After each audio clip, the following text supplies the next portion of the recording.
Live from the home of Al Capone, Michael Jordan, and Deep Dish Pizza. Giving it to you straight from the horse's mouth. Unfiltered and restoring hope to the podcast universe. Gary Franchi. Hey, that's me. That's my name. I'm Gary Franchi, and you're listening to the G-Cast. I'm sitting here with my beloved bride and co-host, Angie Franchi. What's up, girl? Everything's fine. You're looking good tonight. I am. I am. It's our date night, baby. Date night on the G-Cast. I make an effort. Friday night with you guys and my man, I'm making efforts here happen. You know, I think it's pretty cool that we're able to spend this time together, and we got the babysitter, and we're able to hang out and talk and actually have a conversation, because it's so hard when you got little ones running around, and I'm like, can I finish this sentence? Yeah, people need to seriously believe and understand this is our time together. Yeah, it's like, oh, we can actually sit here in a studio and communicate with each other through a microphone wearing headphones. It's bizarre. It's love in 2020. But what's beautiful also is that this is long overdue. On April 20th, we got a letter in the mail from a Barbara in Cape Coral. Barbara, if you are listening. Oh, she is listening. Of course she is. She's a new subscriber. She's a new subscriber. She says, I'm so excited to have subscribed to your new G-Cast.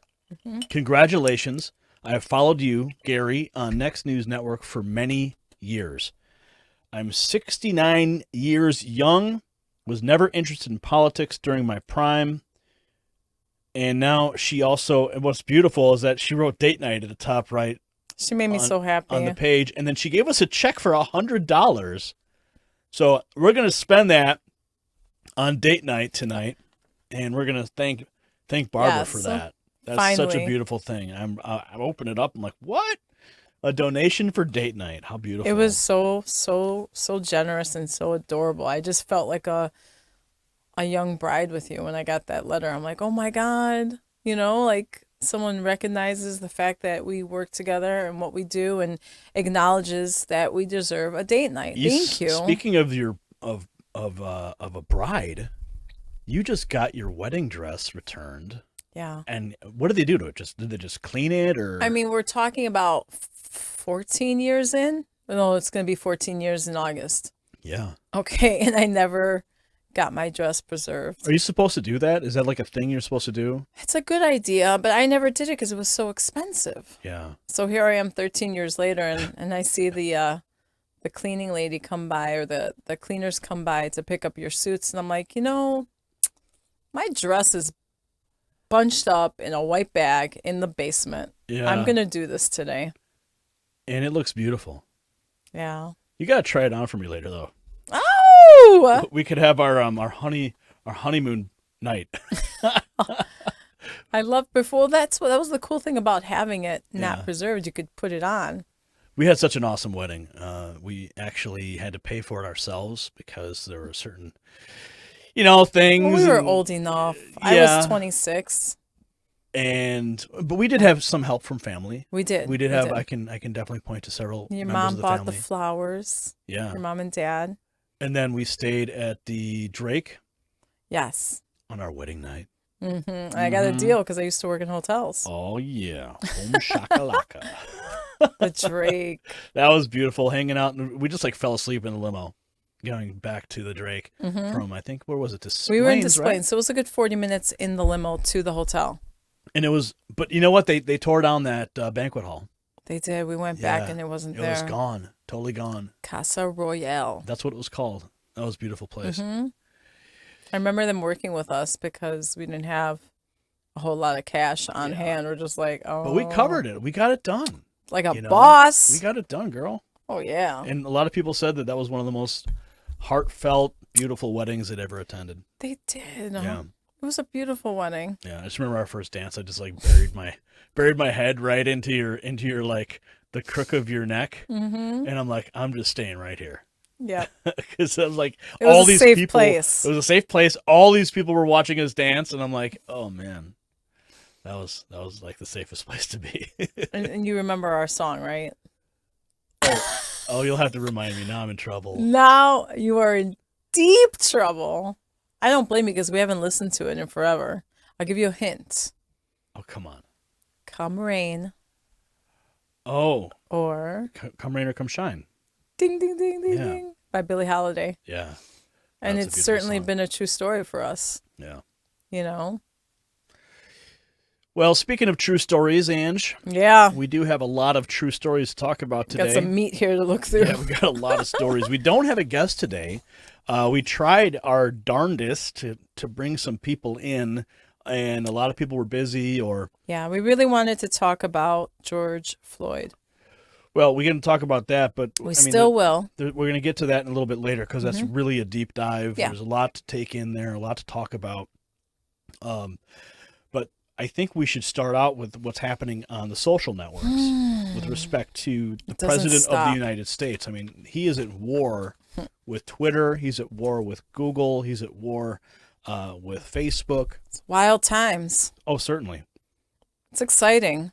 On Tuesday, Twitter exploded in reaction to a decision from the social media giants to add CNN Washington Post fact checks to tweets from President Donald Trump. This is in response to Trump's warnings that mail-in voting could be rife for fraud, and it certainly can be. When you break the chain of voter, of the voter, you know, when you go and you vote in person, like boom, you pull the lever, you press the button, whatever you do, they're done. But once you do a mail-in ballot, that you're going to go, now you're trusting the post office and you're trusting the people to handle these mail-in ballots to be honest people. And a lot of times there's multiple instances all across the country where people are stealing ballots. That's not good. They're throwing bags of ballots away. Yeah. Especially when it comes time to, have the military, when they're overseas and they're serving their country and they have to do a mail-in ballot. A lot of times those get lost and never get picked up. They just end up in the trash. They don't get counted. And that's usually because the military votes in large part conservative. So what happened here was Twitter decided to put a fact check and to slap Trump in the face with a link to CNN. I mean, he hates CNN. Oh, yeah. Oh, yeah. It was getting deep. It was getting crazy. Yeah, so Twitter placing the fact check, but President Trump fought back. And we're going to talk about that executive order in a second here. But speaking about the social networks, we got a clip here of Mark Zuckerberg. I'm not sure. Twitter fact checks Trump tweet. So cue up the Zuckerberg clip, and let's see what Zuckerberg has to say about social networks. I think we've been pretty clear on what I think the right approach is, which is that I don't think that Facebook or internet platforms in general should be arbiters of truth. I think that's a kind of a dangerous line to get down to in terms of deciding what is true and what isn't. And I think political speech is one of the most sensitive parts in a democracy. And people should be able to see what politicians say. And there's a ton of scrutiny already. Political speech is the most scrutinized speech already by a lot of the media. And I think that will continue. Okay, so there's Zuckerberg. The guy's such a hypocrite, if you ask me. Talking about social networks should not be the arbiters of truth. Okay, then how come why are they doing it? Yeah, then why is he putting up firewalls if you post a link and then it gets fact checked by Snopes or something, or you publish a link to the Babylon Bee, the satire news site that's just absolutely hilarious, and then you try to share it and it says, well, you already pressed the share button, and then it goes, are you sure you want to share this? That is so creepy. And they're doing it simply because they want to slow down it's Babylon Bee's satire. Yeah. It's hilarious. We know it is. I hope people know it is. Well, I've seen some people who make comments on my Babylon Bee posts, and they're like, I think some people do think that it's real. They don't see where it's coming from, the article. Well, they may not know about the Babylon Bee. Mm-hmm. So in that respect, regardless, Zuckerberg just takes it upon himself to put another level, another layer of the share function. He completely contradicts himself. Oh, and how many times have you seen like post, Angie, where it's like, oh, do you really want to see this? And you have to like click it, and then it says, oh, this has been reported as fake news, or like, I mean, come on. And he's sitting here But saying, shove your advertisers down my face 24/7. oh, you see a lot of ads? Oh my God, yeah. Yeah. Yeah.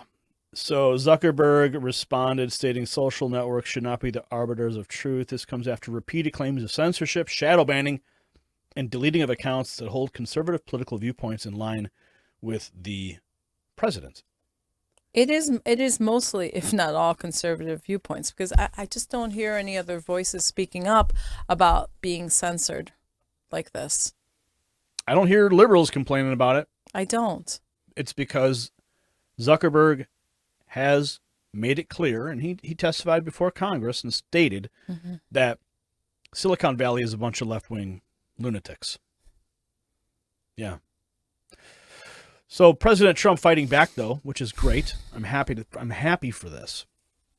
President Trump signing an executive order, and it's targeting social media censorship.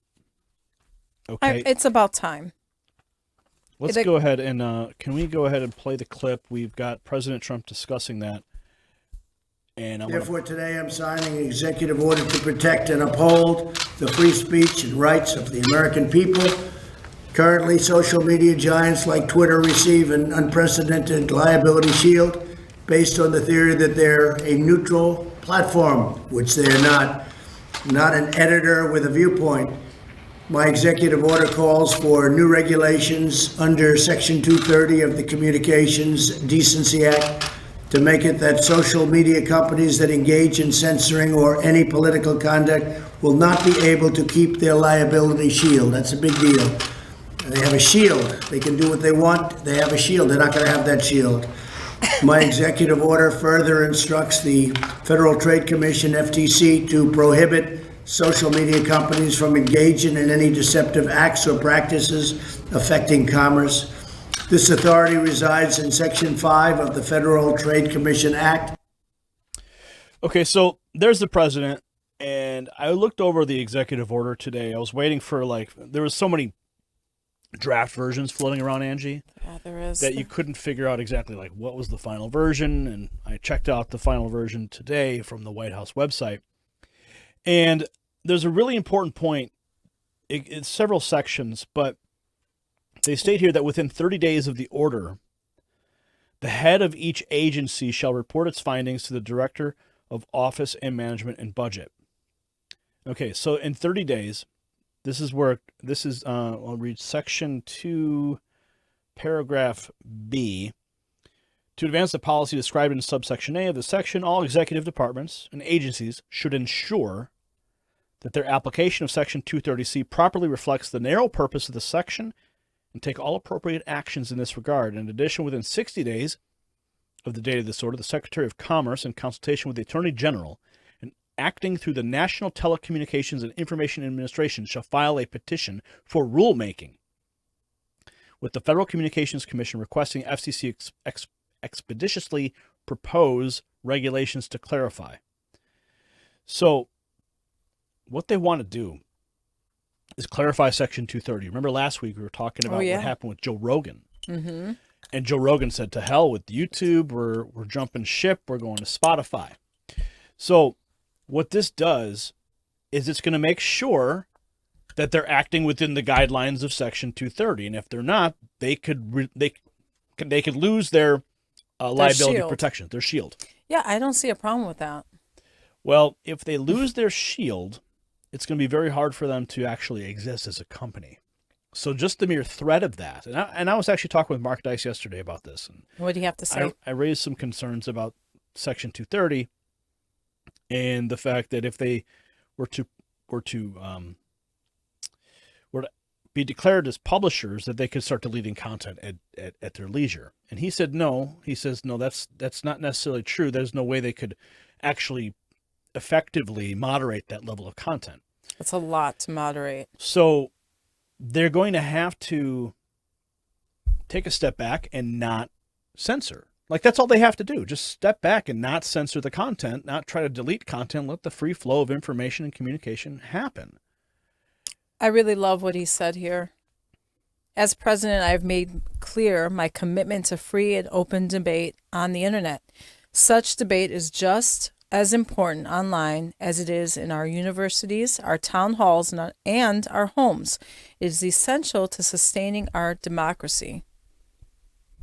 So whether you like the president or not, like whether it doesn't matter. The point is that we're all Americans. We have the ability to speak freely, and we have the ability to disagree. We have the ability to change a channel. And you get to be the judge of what you like and what you don't like. Yeah. Nobody has to perfect it for you or create it for you. And that's exactly what's happening on Facebook. That's what's happening on YouTube. That's what's happening on Twitter. Is you have these social media giants that have, outgrown their britches. Yeah. And now they think that they have some moral responsibility to fact check the president or to fact check Gary Franchi and delete his videos off of YouTube because it doesn't line up with the World Health Organization. It's pretty wild. Despite the fact that the World Health Organization's changed their tune 25 times. You got Fauci changing his tune 25 times. They don't even know what they're doing up there. But then they go ahead and delete my stuff because, we're asking questions. We're talking to doctors.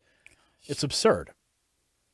And like I've said time and time again, if you're going to have if you're going to go to the doctor, right? And the doctor says, guess what? You've got cancer. Well, what happens next? You're going to go get a second opinion. So what's the difference between having some doctors at the top of the the food chain and the administration, the bureaucracy of Washington, D.C., and getting a second opinion on what they're saying? You're going to do what's right for you. Exactly. So I'm sort of on a tangent here, but the point is... Not at all.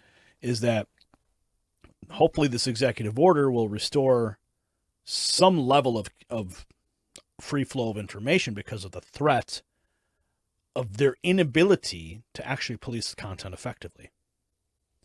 So that's really a beautiful thing. And then, right after this happened, Angie, do you know what happened next? Talk to me. What happened? Twitter decided to censor the president's tweet. It happened the very next day. They're going back and forth, fighting each other. Oh, it's getting pretty nasty. Oh, it's really bad. Where's that article, but that's where you have. Where is that article? Do we have the article on that? Okay, Twitter censors POTUS. Hours after POTUS signed the executive order, Twitter flagged and censored one of his tweets about the riots in Minneapolis, citing glorification of violence. We have the picture of that. There's the tweet. Yeah. Can we make it bigger? It's impossible for me to even see it here. Okay, so it's that last part when the shooting starts, looting starts, the shooting starts, and he was talking about with respect to people defending their properties, people defending their businesses. Yeah, I mean, the way I took it was it's a scary thing. You have looting, and what do you expect next? The police are going to get involved. People are going to get hurt. If the looters and the people protesting are becoming violent, then there's going to become violence. But there'll be counter-violence. Violence. I didn't take it as him inciting violence or suggesting that, you're going to come out, well, you're going to get shot. Bring that up again. You can see at the top there, if you can go full screen with that. This tweet violated the Twitter rules about glorifying violence. Okay. Meanwhile, says you. There are blue checkmark Twitter people running around Twitter, literally glorifying and advocating for violence. And those tweets stay up. They don't care. There's some serious stuff on Twitter that stays up. Well, I mean, some of the there's hardcore pornography, like extreme hardcore pornography on Twitter, and no one's sitting there going, "Oh, we should censor that," right? No. I mean, someone actually showed us a Twitter feed, and like, oh my goodness, like I could not believe that level of pornography was on Twitter. And then, I didn't know. I really didn't know because I thought it was like such a censored platform. And then I was like, wait, what? Yeah, you see this. You can see all this, but I can't say something that. Yeah. All right. Yeah, isn't that bizarre? Yeah. You can see hardcore pornography uncensored, but then they have the president being censored because he's talking about the National Guard and protecting the people. It's the most. We are living in the freaking twilight zone. It's too much. It's too much. It is too much. I just want to get on the same page, people. Yep. I want to move forward. I want to just move forward. I want to stop fighting back and forth here. Just caught in it. So when we come back, we're going to talk about the mayhem in Minneapolis. We got a video clip of Rodney Floyd reflecting on his brother and some updates to the news regarding what's happening in Minneapolis and the fallout. I mean, so much is happening. The news is happening so fast, but we're going to bring it to you after this break.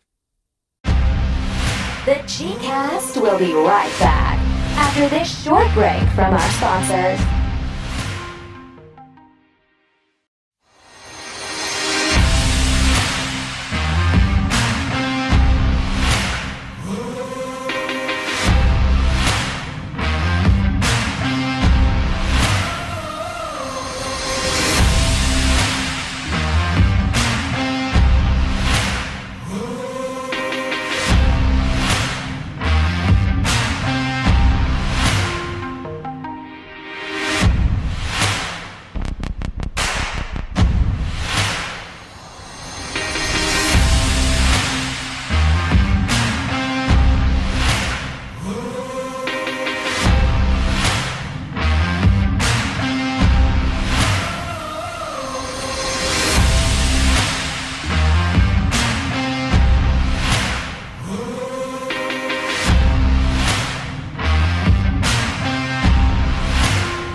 G-Cast After Hours is back.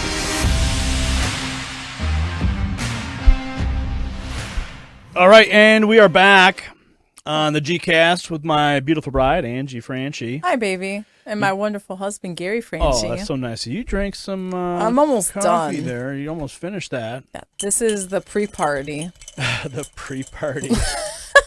Wake up with gcast.com. You can get Franklin's finest survival coffee, especially in a time like this. Coffee is definitely something that you need to have in your Maybe for you, storehouse. it's survival coffee for you, because if I don't have coffee, yeah. nobody lives. No one lives if Angie doesn't have any coffee. $97, like 780 servings, 25-year shelf life. Cheers. I think that, as I've said before, get a box for your shelf. Done. And then get a box just to have every day, because for $97 having that much coffee, and rather than running out to the store and buying that the freeze dried stuff or whatever it is. I've given it out. I've given it out 3 times now.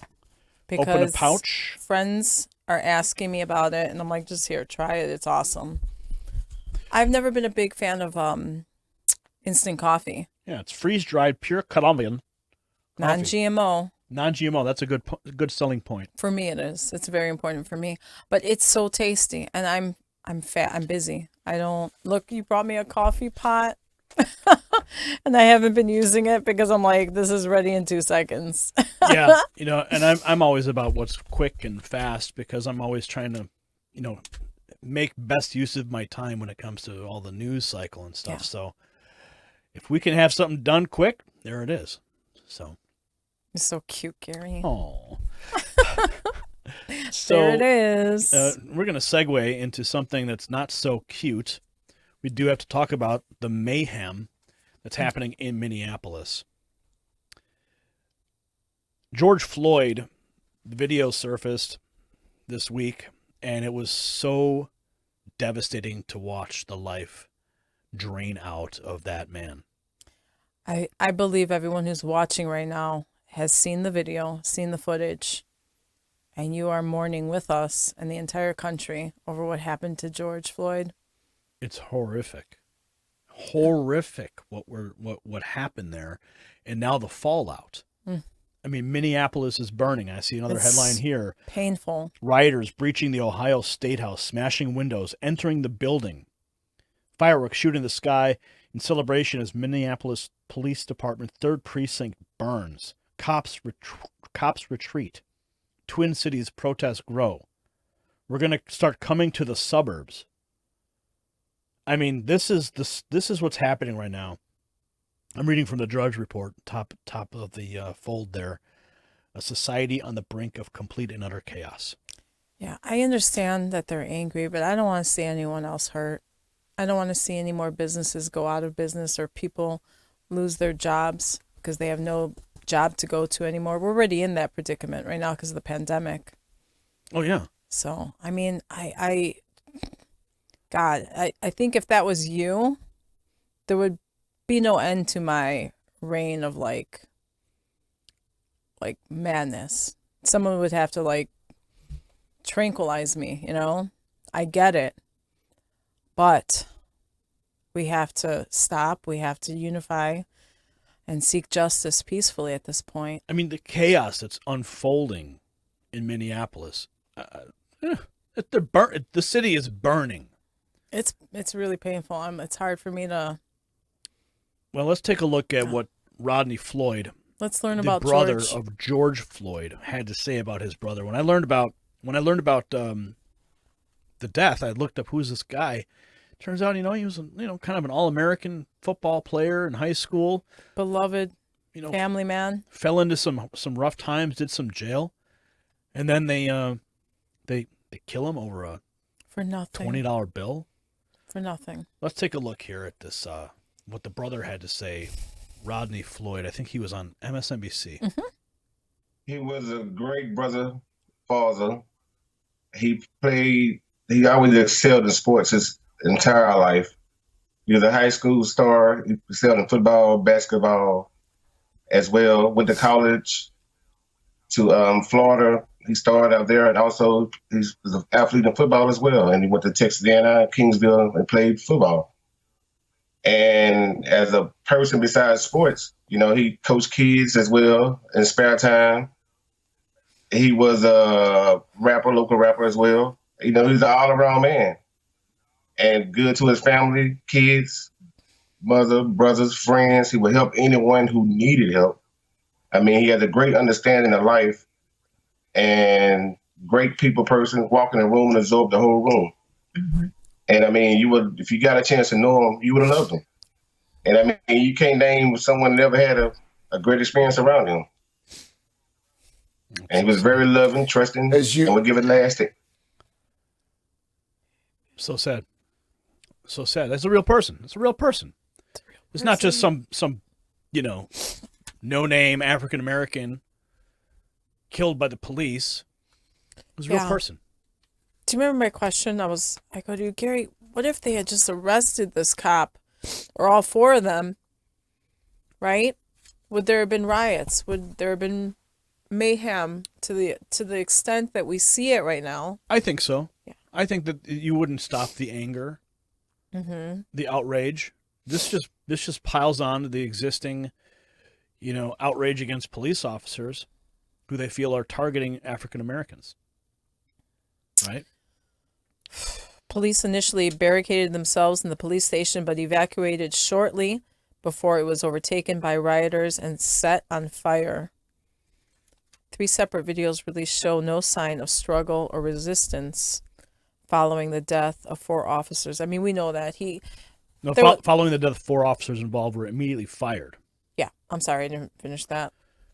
But yeah, he didn't show any resistance. It was very clear. Let's take a look at what happened with President Trump. He called for an FBI DOJ investigation. We've got a clip of that. Have you spoken to the family of George Floyd yet? No, I haven't, but I feel very, very badly. That's a very shocking sight. Bill and I were talking about it before. It's one of the reasons Bill's here right now, because, as you know, we're very much involved. And I've asked the Attorney General, FBI, and the Attorney General to take a very strong look and to see what went on, because that was a very, very bad thing that I saw. I saw it last night, and I didn't like it. Do you think those police officers should be prosecuted? I'm not going to make any comment right now. I can tell you, I think what I saw was not good. Very bad. Well, at least we've got the DOJ and the FBI looking into this case, and it needs to happen. They said that he kneeled on his neck for 10 minutes. Yeah. And this officer had 17 complaints filed against him over the years. All but 1 were closed without discipline per records. And I guess Amy Klobuchar had a role to play in that. And she's also being considered for VP, and she basically just didn't prosecute any of these cases against this. She knew about this guy. Oh my God, I didn't know that. Yeah, I read something about that today. Oh God. And then we've also got a weird coincidence that this officer also worked with him. They had a previous work experience together, but it's not known if they actually knew one another. They had Andrea Jenkins, vice president of Minneapolis City Council, reveals George Floyd and Officer Chauvin worked together at a restaurant nightclub near 3rd Precinct. They were co-workers for a very long time. For 17 years, they worked together as security guards. No, I don't think he worked there for 17 years. I believe it was a police officer that worked there for 17 years. Yes. But he had worked temporarily there at some point. Yes. And they had shifts that maybe have overlapped, or they worked the same shift, maybe not in the same area. That's my understanding. But it's very easy to consider that perhaps there might have been something deeper for his motivation, his motive, to put his knee on the neck of this guy. Maybe they had an altercation years ago or months ago. It makes you wonder if there was some sort of, revenge or grudge against. Yeah, and there certainly could have been. Yeah, because that was, the look in that cop's face was so demonic. Let's take a look now at the CNN reporter. I know we're going to be running long. We're going to be running long in this segment, but we want to get to all these points before the next break. CNN reporter arrested live. This is bizarre. Let's watch this. You are watching our correspondent, Omar Jimenez, being arrested by state police in Minnesota. We're not sure why our correspondent is being arrested. Hang on one second, Allison. Let's listen into what these officers are saying.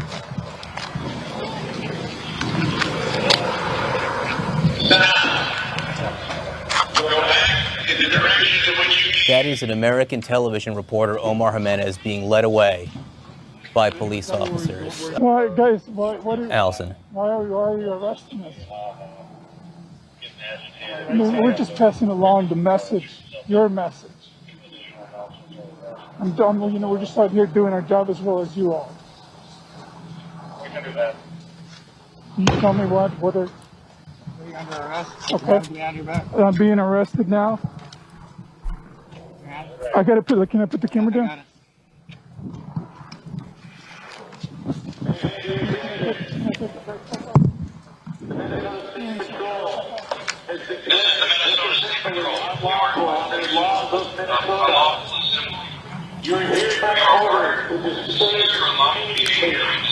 If you're just tuning in, this is our camera crew, our CNN camera crew, being arrested by the Minneapolis State Police. We believe the camera is now on the ground because our cameraman has been handcuffed. Our correspondent, Omar Jimenez, was also led away in handcuffs, as was his producer, They were standing where they were told to stand previously by police. They were out of the way. We don't know why they're being arrested. They're not being given any explanation, as far as we can hear, for why they're being arrested. We don't know why they're being handcuffed and led away. They are allowed to be reporting on the unrest that's happening right now, but for some reason, the state police have decided that they need to be under arrest. And just to be clear, Allison, having been in the middle of protests like this, I've never seen anything like this. I have never seen anything like this. Okay, you can cut this. Cut it. The cam. Okay, so what we're finding out now is that they were arrested because they were told to move and they didn't. And they were released shortly thereafter. The mayor of the city was like, "Oh my goodness, I can't believe this happened." But it's just like another bizarre element, journalists being arrested. And he's like, "We're just here trying to do, trying to do our job too. We're out here covering this for you." And as much as I don't like CNN, I think that they have a right to be out there to cover the story. So they did get released from jail, and there was an apology from the governor. There's this headline here. Another CNN reporter said he was treated much differently. He was also in the area, but not standing with the on-air crew. He said that he was approached by police but allowed to remain.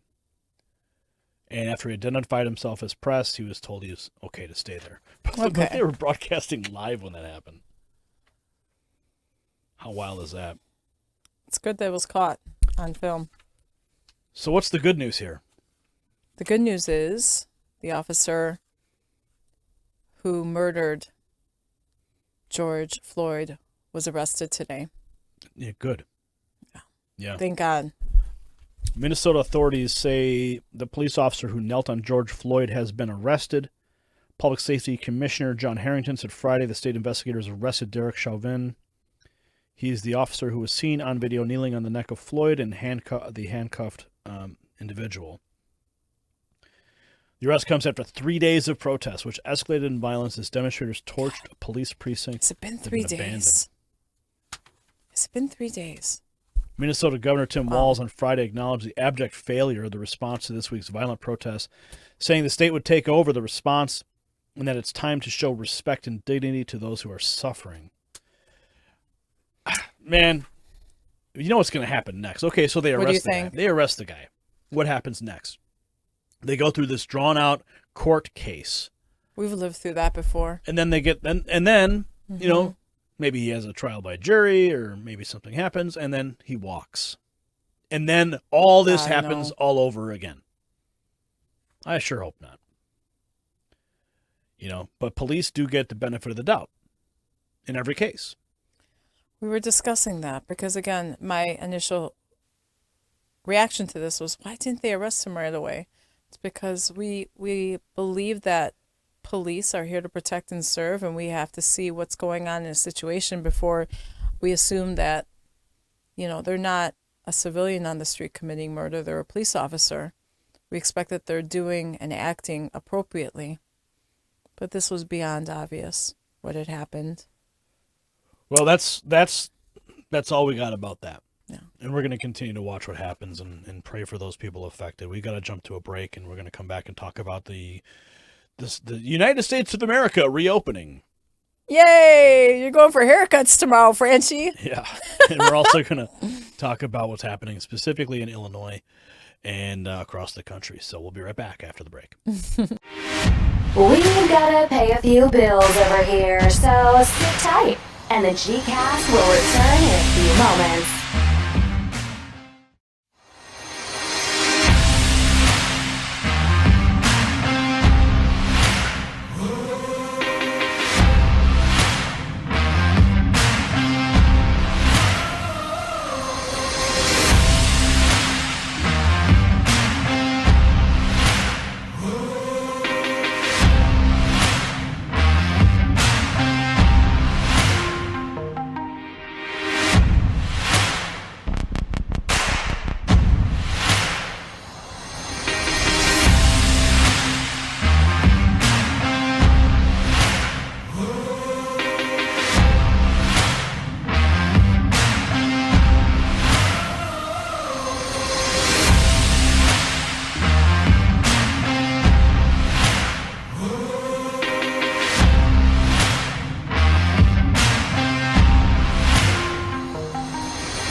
time to return to the G-Cast with your host, Gary Franchi.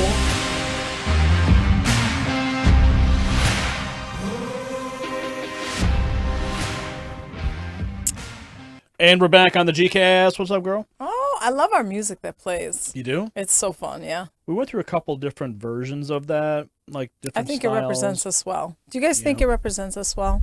I wanted something that I was want like, feedback. I wanted something that was like sort of anthem-like and just get you really amped up. Yes. You know?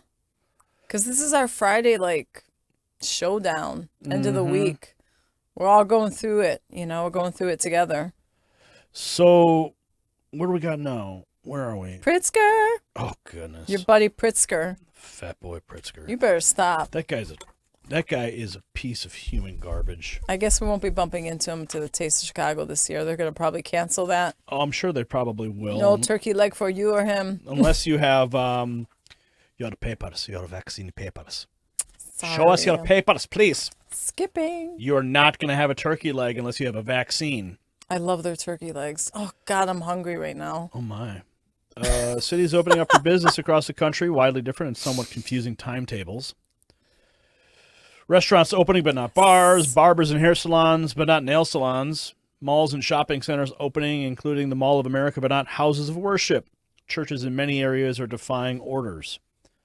I think Pritzker, I swear to God, Pritzker said that houses of worship will be open now. Well, yeah, because the Supreme Court stepped in and said, no, buddy, you're out of line. Back up. Yeah. They told him to back up. Well, this is the headline. Pritzker lifts all restrictions on Illinois churches after Supreme Court challenge. There we go. It just means, dude, you are out of line. You are wrong. You are straight wrong, Pritzker, for what you have done to the people of Illinois, stretching this thing out over and over, month after month, just so you could suck off the teat of the federal government bailout money. That's what it comes down to. I agree. He just wants to suckle. Oh, my God. Don't ever say that word in front of me. It's just crazy. Suckle and Pritzker. Don't say it in front of me. But that guy's just human garbage. He's not a fun guy. Mm-mm. Oh, but he can go boating on Lake Geneva. I think someone said he was spotted in Lake Geneva, like last weekend or something. Yeah. So our state gets shut down, and the scumbag goes up to Wisconsin. But you're the bad guy because you want to get out. Yeah. What a piece of trash. I'm so sick of these elite elected officials constantly like, do as I say, not as I do. You got Gretchen Whitmer up there, and what does she do?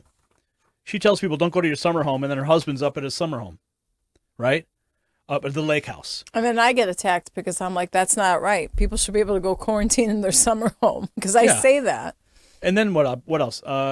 He calls up to have his boat dropped into the water. He calls a marina. Really? This happened? Yeah.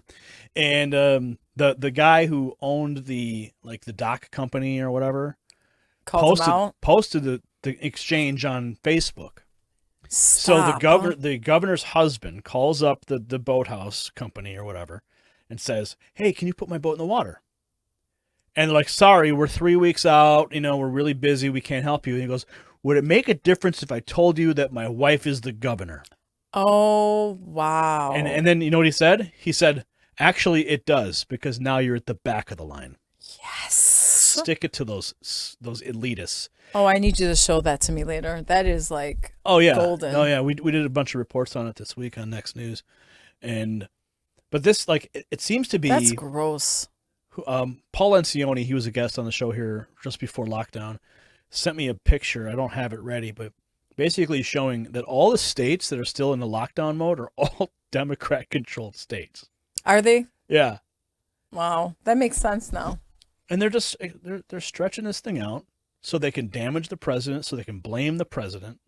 You got Cuomo. It's becoming quite obvious that this has become more than political. This is just... It's a vendetta. Yeah. What about all the people that died in the nursing homes because Cuomo decided to send people who were infected into these nursing homes? True story. And then he blames Trump? I've had it with him and his brother thinking that they're just so hysterical and so charming and they're a little back and forth. At first I laughed and then I'm like, no, you guys are wrong. Yeah. He's just using the It's just pathetic. I'm not interested. It's not appealing. So going back to Illinois here, Pritzker lifting restrictions. Governor Pritzker lifted all restrictions on churches because he's not more powerful than God. Thank God for that. Lifted restrictions on churches in the state after challenged by U.S. Supreme Court, and has issued a set of guidelines instead. Okay, the good thing about guidelines is that they're not laws. Yeah, I like that word, guideline.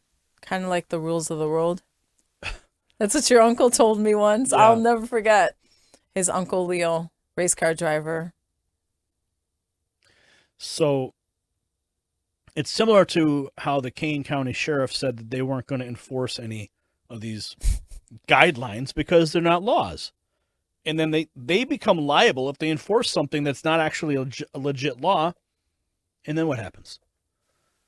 If they do, they can be sued. Yeah. And held accountable. So they saw clearly to that matter, for sure. Thank goodness. Do you see the guidelines there? What do the guidelines say? Let's see. Which one are you looking at? I don't have that, babe. You want to pass yours to me? There. This one? Yeah. Let's see. Nope, this is not it. Pritzker lifts all restrictions on churches. Isn't that it? Yeah, that's the one. Where do you want me to start? From the top? No, just find the guidelines.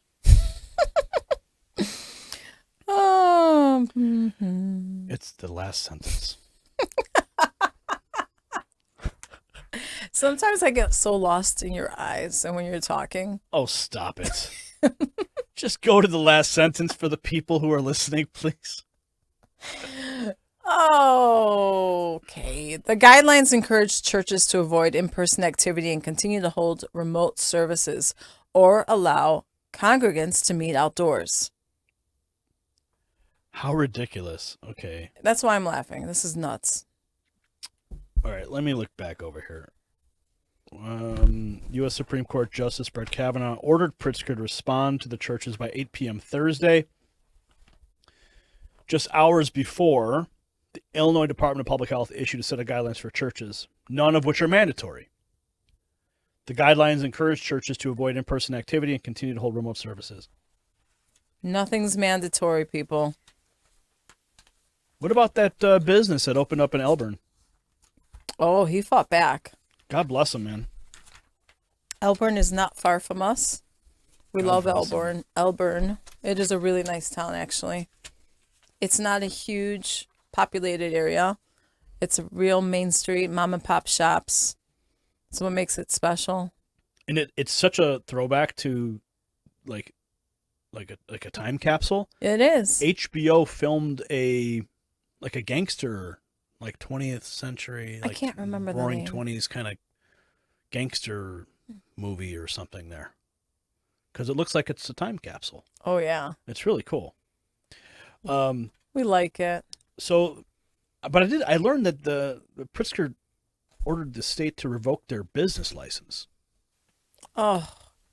Now, I'm not sure what the details are there, but after I posted on Facebook about this business, I said, support your local revolutionaries. I saw that.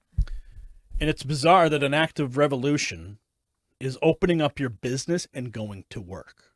That's where we are in this country, at least in Illinois. And that restaurant is following guidelines to open up safely. They've made steps, and it's interesting, the questions or the comments that were left on your Facebook post. Some people were like, yay, we love this place. We're huge supporters of them and what they're doing. Other folks were like, don't really care too much for the food, but love what they're doing. So Pritzker's clearing Illinois for reopenings on Friday. The action means that except in Chicago, where Phase 3 won't occur until June 3rd, will be more limited. Hair salons, barbershops, tattoo parlors, all retail outlets will be allowed to conduct on-site business, providing capacity guidelines are followed and face masks are worn. Gyms can open for outdoor and one-on-one instruction outdoor. Horse racing can resume without in-person spectators at the tracks. And bars and restaurants will be allowed to provide outdoor service with capacity limits and under safety rules. Indoor-outdoor tennis courts can reopen in this phase. Small group athletic activities Up to 10 people, such as golf foursomes, will be permitted as long as participants either stay at least 6 feet from each other or wear masks. This is still bizarre. It's like, yeah, you can open up, but you better listen to the capacity limitations. You can only stay outside, and you got to stay 6 feet apart, and you can't. You know what? I'm so tired of this, man. I am so tired of this. Not yet cleared. Not yet cleared to resume our athletic and entertainment events that attract more than 10 people, schools, or major events such as conventions and street festivals. The earliest any of those are scheduled to resume is 30 days from now, and some larger events may not occur until the autumn or later. Wow. And that's why they canceled the Guns N' Roses concert we were supposed to go to. Pritzker gave no indication he'll speed up a move to phase 4, which is gatherings of 50-plus people, and indoor dining and drinking will be allowed. Listen. Recall this fat boy now. Recall him. Whoa. Recall him. It's time to recall this guy. I'm not holding back. No. Damn. I mean, I'm so mad. We only have a short period of warm weather here. We've got to move forward to phase 4. We're doing good. Yeah. We got to move Meanwhile, forward. the CDC keeps revising the numbers and the lethality rates, and they got this thing wrong from day one. From day one, they got it wrong. And do you know that I think it's 44 million Americans have now filed for unemployment? 44 million. Oh, gosh. That's a devastating number. Based on wrong information from the Imperial College of London. Where will this go? Where are we going to be? How is the outcome going to happen? Don't get me started. I will not get you started because it's Friday. One of us need a break. All right. Speaking of breaks. Go to breaks. Speaking of breaks, we're going to come back on the other side of this. And we're going to talk about something that was delayed in Florida. A little delay. It rhymes with rocket. We'll be right back. Don't go anywhere. Gary Franchi will be right back after a word from our sponsors.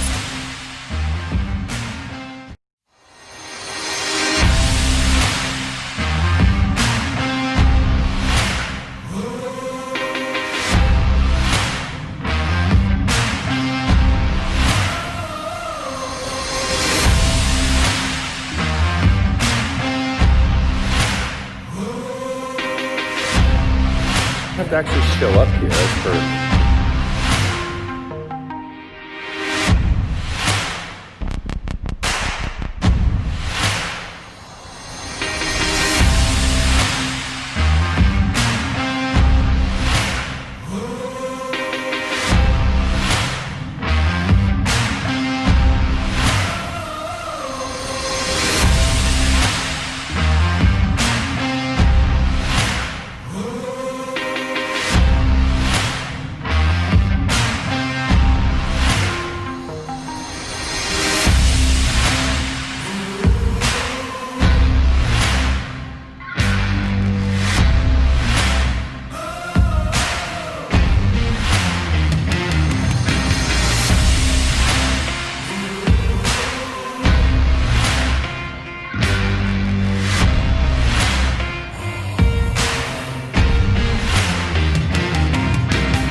And now, back to the G-Cast.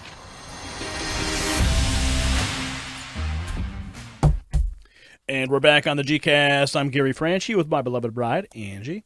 Hi. How are you, honey? Oh, gosh. I'm good. I'm good. Are you excited that Illinois is starting to reopen? I am. Tomorrow's the day where you and your 3 beautiful boys will get haircuts. I need a haircut. You do. I really do. And our boys look like the little boy from Jungle Book, Oh my Mowgli. They all look crazy right now. Oh my goodness, they're hair. barefoot. They got markers on their face. They're Oh my like goodness. animalistic. It's wild. Oh, I mean, the hair's, it's just like gotten so long. And they're so cute. Can we get them some like real haircuts this time? Like. All right, everybody. My we- husband does not. They've got beautiful hair, but every time I take them, I'm like, do a little trim. Get it out of their eyes. I like to keep it a little long. I want to on get them. I want them to have clippers, and I want them to have their hair nice and trim, and like a nice, tight haircut, not this sloppy bowl cut. That It's just not goes nuts. Oh gosh, it's not sloppy. It is. It's just, and then it just gets in their face, and then they're constantly like moving their hair out of their eyes. It's like I love their hair, and I love your hair. I love when you guys don't do anything. I just love touching your hair. But I also shave the sides of my hair. Mm-hmm. So As long as you don't go too tight tomorrow. Don't. What do they call it? a high and tight. A high and tight. That's like a military. I don't know. A fade, you mean? Yeah, I don't know the. Well, I'm not going to get the kids a fade. Yeah. Although they would look kind of cute like that. They too. all would look really cute if they had nice little shaved heads run around. I mean, not shaved heads, but you should have Just saw me tight. and my brothers when we were growing up. We all had crew cuts. That was You what had we a did. tail too, didn't you? Or is that No, just? that was my other brother. I could never grow a tail. My other brother Martin, he had a long tail. It was really crazy. Oh my God. Well, it'll be interesting trying to get them to sit still. The 2 older ones do. The younger one, I got to bring bubble gum. I got to get toys. I got to whip out tricks for this kid to sit still. Yeah. Do you remember what he did last time? I'm always afraid they're going to get like their eyeball poked out by the scissors because they're just like writhing in the chair.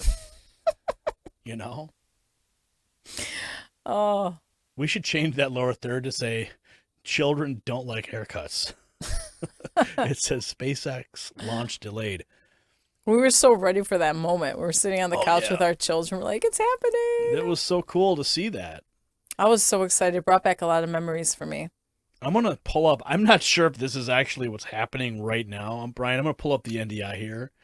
And apparently, so they say due to the weather delay, SpaceX launch was rescheduled to Saturday, 3:22 p.m. Eastern Time. With the chances of good weather increasing, the Air Force 45th Space Wing is forecasting a Air Force Space Wing. Wait a minute. What happened to what? The Space Force? Why isn't that the Trump's Space Force? Okay, so I'm going to pull up this video of this is apparently a live look. This is a live look at SpaceX, and these guys are sitting there in their spacesuits. How crazy is that? We got to show the kids later. They're going to sit there in that for 24 hours? They're going to sit there and not move? That's like torture. They were made for this, though. I mean, you can't touch your face. You can't scratch your nose. But this is apparently, well, it does say replay on the screen. I'm not sure why it says, maybe it's replay of earlier. What was really cool, I was reading about the spacesuits that these guys are wearing.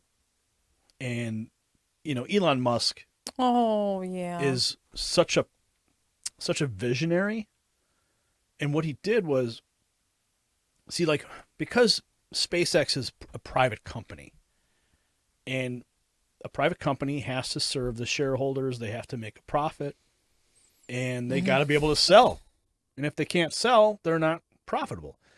And one element of selling is having a good product, something that people want to buy. And that's why Steve Jobs was so successful, is because he made Mac, he made the iPhone, he made these products that look sleek and sexy, and you wanted to hold them, you wanted to use them. Whereas you had these IBMs, these clunky, ugly computers that just had a function. But Jobs wanted to have something sleek, and he cared about the fonts and the color tones. The same thing with Elon Musk. So when they designed all these things, he's straight up designing for the visual that we have grown up seeing with respect to. You can keep that up on the screen. Keep that up on the screen. This is so exciting. It's really cool to look at that. Brian, NDI. I love this. Did you Please. see this? But even the spacesuits alone are designed with this aesthetic appeal. I didn't Not think about like that. he said that he wanted these guys to look like they were wearing a tuxedo. Like he wanted them to have this look. Yeah. And if you compare I could see him these saying guys, that. if you compare these guys to other space suits, when the government creates something, they just create it for function. They don't create it for design. They don't create it for look. They just create it for function. Yeah. Musk was creating these things for, to have a visual look appeal. good, And they look cool, like science fiction, Oh my gosh! Now I really want to see this. And that's why when you take a good close look at these outfits, like it looks like unlike any Very space futuristic. Suit. Yeah, like very sci-fi. Leave it to him to do that, and right? Like even this rocket, the Crew Dragon. Is that the name of the rocket they believe named it it? is, yeah. That's amazing. It has. They had too much fun doing this. Yeah, Crew Dragon. It has touch screen. Everything's Climbing touchscreen. into the Crew Dragon. Oh. The Dragon capsule. They have Twitter accounts. The astronauts. Oh, I'm sure they do. Oh, very cool. How can they tweet? Are they able to tweet? Oh God, that would be so amazing. Look Our country has been through a lot. NASA Administrator Jim Bridenstine said Tuesday in a news briefing. But this is a unique moment when all of America can take. But this is a unique moment when all of America can take a moment and look at our country do something stunning again, and that is to launch American astronauts on an American rocket from American soil to the space station. Dude, I completely agree.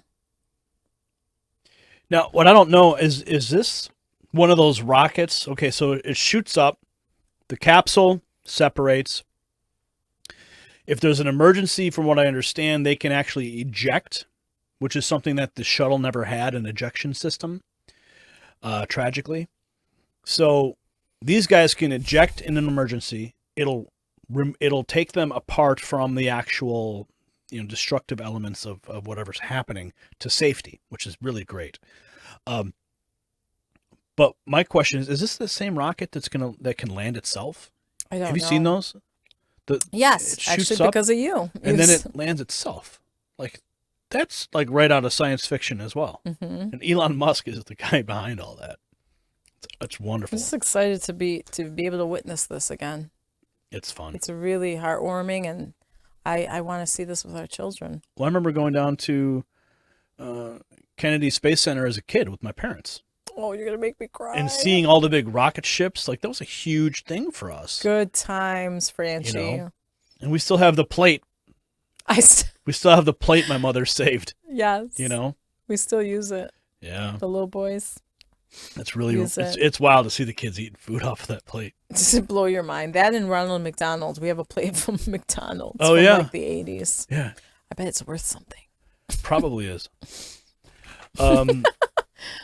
Oh. We're probably gonna cut this segment a little bit shorter because we went long in the C block, or the B block actually. But I want to talk about what happened with Denzel. Love him. What happened, Angie? He was being a good guy. He saw somebody, a homeless man, walking into oncoming traffic, I believe. And he stepped up and stood with the homeless man for a moment while the police came to step in and help as well. Now, was this before all hell broke loose in Minneapolis? There's the footage. This you can is see in it. Hollywood, so this is not in Minneapolis. No, but with the climate of everything happening. Yeah, that crossed my mind. Is Here's this a black man calling police for help. Right. And are we going to see another? Could this have evolved into another situation? You know, but Denzel sitting there. Is he wearing a mask too? Yeah. So Denzel Washington did a good deed Thursday afternoon. The actor was driving in West Hollywood when he spotted a homeless man standing in the street in the face of oncoming traffic. TMZ reports. Washington got out of his car and stepped in. Washington wore a mask as he came to the man's aid, standing several feet away from him through most of their encounter. At one point in the video footage TMZ obtained of the incident, Washington gently squeezed the man on the shoulder while standing at arm's length. That's beautiful.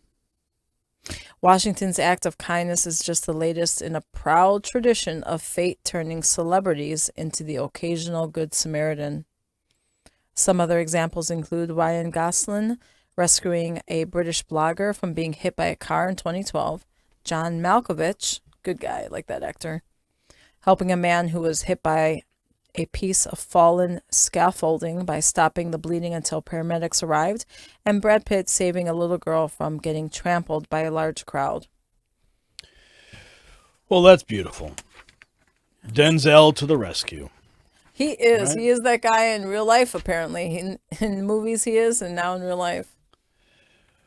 Well, hopefully that act of kindness will resonate across the country.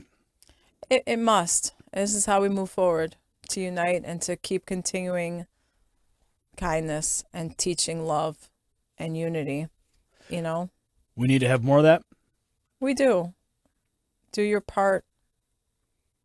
We raise our children to love one another, to help where they can, to respect and love for one another. Say a prayer for all those people who are affected right now, not just by the crisis, but by this now, the madness in Minneapolis. And it appears that this anger is now spreading across the country. So say a prayer for all those people who are affected. And we want to just say a thank you again to Barbara in Cape Coral for sending in that check. And then also a Robert in New Jersey who sent a gift as well. Thank you. You know, these things very generous of you guys. They mean so much to us because, I mean, for someone to take the time to write a handwritten letter like this is precious. It's kind of like the handwritten letter we got from Governor Blagojevich. That was wild. When we open up this letter after he'd appeared on the GCast. You don't get handwritten letters often enough. And when you do receive them, they are a gift. It is thoughtful. Especially when they have a check for date night. Yes. Let's go spend it. Take out. What do you want to order? I think Eden on the River tonight in St. Charles. Really? Yeah. Is it keto friendly? Yeah. Meat and hummus. Meat and hummus. Is hummus keto? I don't think hummus is keto friendly. You can have a little bit. Oh, come on. All right. We're going to close out the show. It's been fun. With a little bit of irony from Capitol Hill. Oh, goodness. This was a funny video. They're playing hooky up there. So we're going to close out the show. Angie, any final thoughts for our listeners? Oh, you guys, thank you so much for continuing to support us and watching our show and spreading the news of our show. I want to reiterate just to continue to pray for our country. Pray for George Floyd's family. And everyone who's been affected, pray for America, pray for healing. And I'm going to point out that we have, let's see here, 21,692 subscribers on the GCast as of episode 18. The best. 22, how many? 21,692 subscribers. Woo! Cheers to that. Isn't that awesome? That's exciting stuff. It's exciting stuff, baby, that we're growing this together. Absolutely. I love doing it with you, babe. I love doing this with you too, Gary. All right, we're going to close the show with some irony from Capitol Hill. And remember, everybody, stay gold. Democrats voted to implement proxy voting, meaning they don't have to actually show up here as per the Constitution to cast their vote.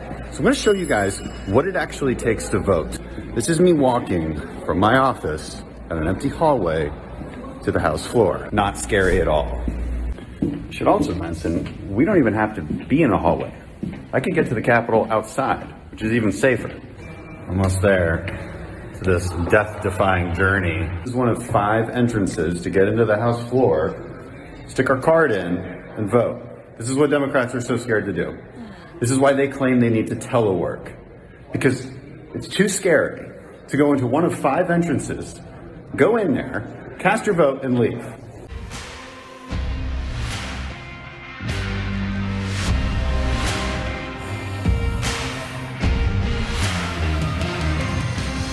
That's all we've got for you right now. Gary's got to run. We thank you for tuning into our podcast. If you're hungry for more, head on over to Gary's Next News Network YouTube channel for the latest news and commentary on current events. Until next time, stay gold.